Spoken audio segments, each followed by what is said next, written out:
예수와 나되기 351번째 진리가 너희를 자유롭게 하리라. 요한복음 8장 32절. 진리를 알지니 진리가 너희를 자유롭게 하리라. 사람들은 자유를 하고 싶은 것을 마음껏 하는 것으로 생각합니다.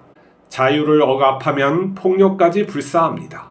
그러나 나의 자유만 소중한 것이 아니라 타인의 자유도 소중합니다. 사회는 그것을 법으로 만들어 권력으로 지키게 합니다. 그래서 사람들은 많은 자유를 누리려고 돈과 권력을 추구합니다. 그러나 사회에서 성공해도 자유롭지 못합니다. 사람은 먹고 생육하는 육체적 욕망에서 벗어나지 못합니다. 옳은 것을 알아도 죄성이 있어 반복적으로 어리석은 짓을 합니다. 늙어 병들어 죽기 싫지만 누구나 죽어야 합니다. 인간은 태어나면서부터 죄와 사망의 종입니다. 예수님은 우리에게 진리가 너희를 자유롭게 하리라고 합니다. 이것은 진리인 예수님께서 죄와 사망을 물리치고 우리 안으로 들어와 진리가 무엇인지 깨닫게 하시고 우리를 하나님의 자녀답게 만들어 영원히 자유롭게 살게 하시겠다는 선언입니다. 예수님의 자유는 하나님 아버지께 순종하는 것이었습니다. 그것은 세상 죄와 타협하지 않고 공의와 정의를 실천하는 삶이었습니다. 예수님은 병든 사람을 치유하며 죄사함을 선언했습니다. 사람의 건강이 단지 육체에만 있지 않고 마음이 자유로워야 함을 알게 하신 것입니다. 예수님은 자기를 따르는 자들에게 자기 생명을 주셨습니다. 예수님께서 우리에게 주신 선물은 하나님의 영원한 형상입니다. 우리는 하나님의 영원한 자녀가 되어 죄와 사망이 지배하지 못합니다. 우리가 부활의 몸을 입으면 죽음이 없고 시공간의 제한이 없이 살게 됩니다. 하지만 우리의 자유는 예수님과 함께하는 것입니다. 예수님은 진리이며 영원한 자유인 하나님이시기 때문입니다. 예수님은 제자들에게 진리를 알지니 진리가 너희를 자유롭게 하리라고 합니다. 여기에서 말씀하시는 진리는 곧 하나님 아버지이기도 하고 또 예수님이기도 하고 성령님이기도 합니다. 진리를 안다는 것, 우리가 진리를 안다는 여기에서 미래형으로 있는 이 진리는 하나님과의 동행함으로써 깨닫게 되는 세상의 옳고 그름, 아름답고 추함, 이러한 모든 것들을 총체적으로 지칭한다고 할 수 있죠. 그리고 그 진리가 너희를 자유롭게 한다고 합니다. 여기에서도 마찬가지로 하나님 아버지께서 예수 그리스도께서 성령께서 우리를 자유롭게 한다는 것입니다. 우리가 학문적인 깨달음을 위해서 학문적으로 열심히 알고 연구하는 그 알에 대한 것, 지식에 대한 것을 말하고 있는 것이 아니라 참으로 우리가 소망 중에서 영원한 생명 그리고 참 자유, 그러니까 우리가 제약에 있는 육체적인 것 그리고 본성적인 죄성, 이 모든 것으로부터의 자유를 뜻하는 것이죠. 예수님께서 그래서 병자들을 치유하실 때 그의 몸만 치유한 것이 아니라 그의 마음도 치유한 것을 봐야 합니다. 예수님께서 말씀을 나누고 있을 때 어느 사람이 그 친구들과 함께 그 지붕을 뚫고 내려오지 않습니까? 그때 예수님께서 그 병자를 먼저 치유한 것이 아니라 죄사함을 말씀하시는 거예요. 무엇이냐면 우리 마음속에 이 죄로 얽히고 설킨 이 문제에 대해서, 억압에 대해서 또는 다른 사람에게 받은 이 상처의 그 문제에 대해서 죄사함이라는 말씀으로 우리에게 치유를 선언하시는 것이 먼저였다는 것이죠. 그 다음에 또한 육체적인 자유를 주시기 위해서 그의 몸도 치유하신 것을 볼 수 있습니다. 그래서 우리가 몸의 치유가 완전한 치유가 아니라 몸과 마음이 치유되는 것을 우리가 완전한 치유라고 합니다. 그리고 사망, 우리의 몸은 어떻게 해야 됩니까? 세월이 지나면 병들 수밖에 없어요. 나이가 들면 병들고 끝내는 죽을 수밖에 없는데, 이러한 죽음으로부터, 병들음으로부터 완전한 새로운 몸을 약속해 주신 것이죠. 그게 바로 부활의 몸인 것입니다.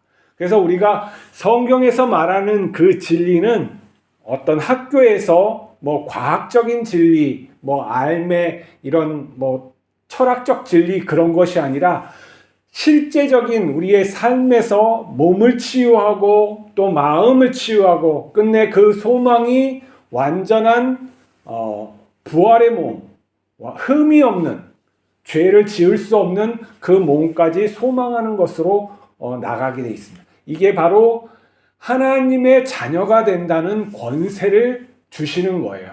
그 권세가 지금은 우리가 하나님의 자녀로서의 그 예수님의 구속 안에 들어가면 죄와 사망은 우리를 지배하지 못합니다. 왜냐하면 우리의 소망이 그것을 이겨버리기 때문에 그러는 겁니다. 우리의 정신이 그 하나님을, 실제적으로는 하나님을 내가 믿기 때문에, 실존적인 그 믿음이 있기 때문에 죄와 그 사망이 나의 정신을 지배하지 못하는 것이죠. 그리고 우리가 또 죽음으로써 하나님께서 약속하신 그 부활의 몸을 입기 때문에 그 사망은 지금 현재로서도 이미 죽어 있는 것이죠. 우리의 몸만 탈바꿈한다는 겁니다. 그래서 하나님의 자녀라는 것은 보면은 부활하신 예수님의 그러한 그 생명이 우리에게, 그 약속이 우리에게 지금 주어져 있다는 거예요. 그게 하나님의 자녀라고 말하는 것이고, 그 자녀를 갖다가 내가 하나님의 자녀라고 믿는 사람은 그 실제적인 그 소망이 나의 마음속에 들어와서 내 삶을 그대로 추진하여서 동기가 되어서 나를 그 삶을 살아가게 만든다는 것이죠. 그렇기 때문에 우리의 소망은 실제적인 것이지 어떤 추상적인 내가 앞으로 죽어서 이렇게 될 거다 이런 것이 아니라, 그게 실제화됨으로써 내가 그러한 삶을 여기서도 육체를 입고 살아갈 수가 있는 거예요. 그래서 우리가 혹여나 죄를 지으면은 하나님께 회개하고 또 다른 사람한테 그것에 대해서 잘못했다고 하고 또 그것을 변상할 것이 있으면 충분히 변상할 수 있음으로 인해서 우리가 또 자유하게 되는 거예요.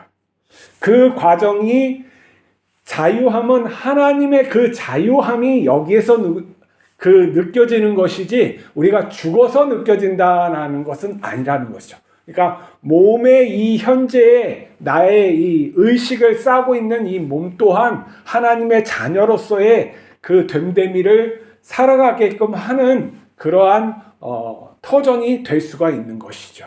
그래서 죽음 후에의 어떤 그 삶에 초점을 맞춰주는 것이 아니라 하나님의 자녀의 그 삶을 내 현장, 지금 이 순간에 이렇게 살아가게 돼 있는 것이죠.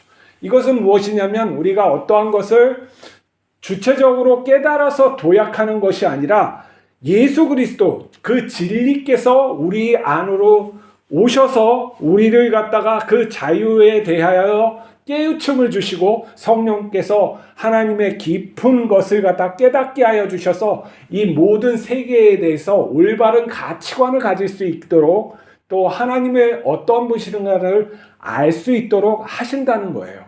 그리고 그 진리께서, 그 예수 그리스도께서 우리를 완전한 자유로 주시는 거예요. 그러니까 우리를 자유되게 하시는 것이죠. 그렇기 때문에 이 모든 우리의 자유함의 그 길은 예수 그리스도와 동행하고 함께 해야지만 되는 거예요. 그래서 하나님께서 함께 하시는 그 삶이 우리에게 자유라고 할 수가 있는 것이죠. 자, 아담과 아하가 죄를 지었을 때 벌어지는 것은 부자유, 그러니까 비자유에 처하게 되는 거고 하나님과의 단절을 말하는 것이죠. 곧 하나님의 형상이 그걸 갖다 깨졌다 하는 거예요.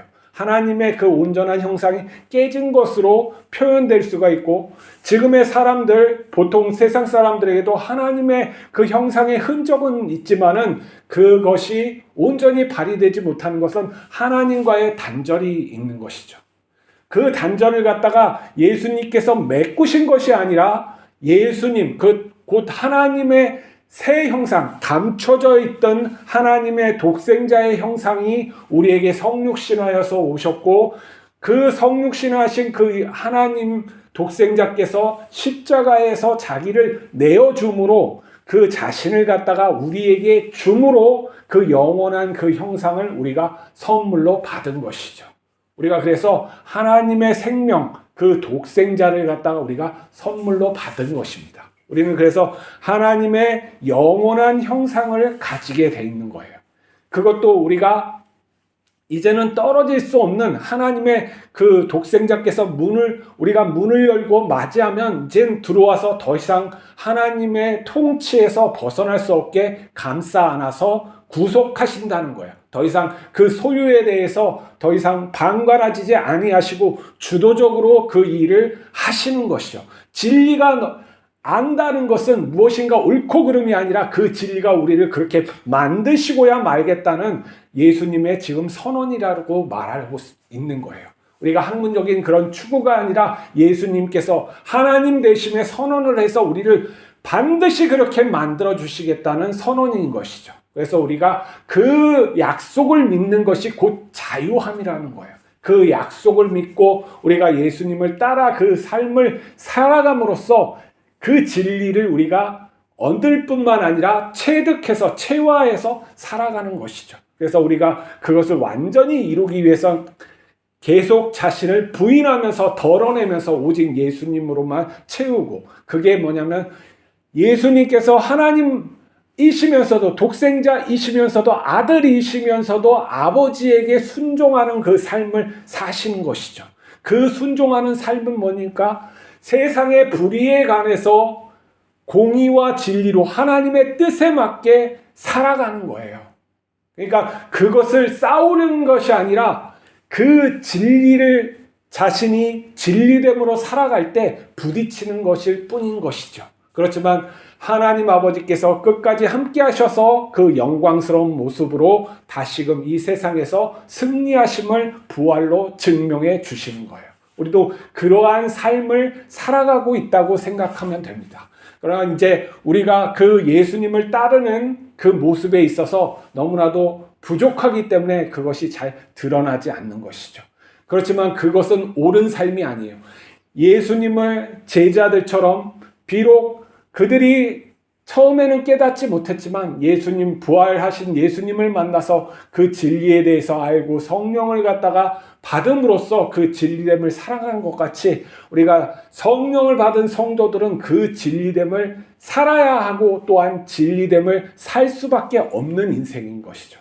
자신의 삶 속에서 예수 그리스도가 계속 드러나서 그렇게 살아가는 것을 우리가 말하는 거예요. 그래서 진리가 너희를 자유롭게 하라는 건 하나님의 주권적인 구원하심입니다. 우리의 삶 속에 하나님의 주권적인 그 구원하심이 있는지 우리가 한번 살펴보고, 그렇지 못하다면 우리가 회개하고 돌이켜서 하나님의 그 기품이 무엇인지 그것을 간구하고 오직 예수 그리스도가 나를 주도적으로 이끌어서 나를 하나님의 자녀답게 살아가는데 내 자신을 내어줘야 되죠. 예수 그리스도께서 하나님 아버지의 뜻을 받들어 자신을 내어준 것 같이 우리도 그 하나님을 믿으면은 우리 자신을 갖다가 내어주셔서 내어주어서 그 예수 그리스도께서 우리를 갖다가 사용하실 수 있게, 곧 우리가 예수 그리스도를 힘입어 하나님의 자녀답게 될 수 있게 맡기는 그러한 하루하루의 삶을 사는 것입니다. 오늘도 그러한 부활의 소망이 있는 삶을 우리가 살아갑시다. 하나님 아버지께서 우리를 늘 보고 계시고 또 우리가 구하면 지혜와 또 필요를 채워주시니 두려워 말고 살아가는 하루가 됩시다. 기도하시겠습니다. 거룩하신 하나님 아버지, 진리가 너희를 자유롭게 하리라고 했습니다. 예수 그리스도께서 우리 안에 계신 줄 믿나이다. 주여 우리를 맡기오니 붙들어 주시옵시고 진정한 자유에 이르게 하여 주시옵소서. 옳고 그름을 바로 알 수 있게 하여 주시고 또 그 옳음에 대해서 나를 부인하고 기꺼이 예수 그리스도께 우리를 맡겨 그 옳음을 이룰 수 있도록 우리를 드릴 수 있도록 하나님 붙들어 주시고 또 우리 자신을 갖다가 새롭게 하여 주시옵소서. 끝내는 부활의 소망이 실제되어서 그 부활의 영광의 옷을 입고 하나님을 영원토록 찬양할 수 있도록 축복하여 주시옵소서. 우리 주 예수 그리스도 이름으로 기도하옵나이다. 아멘.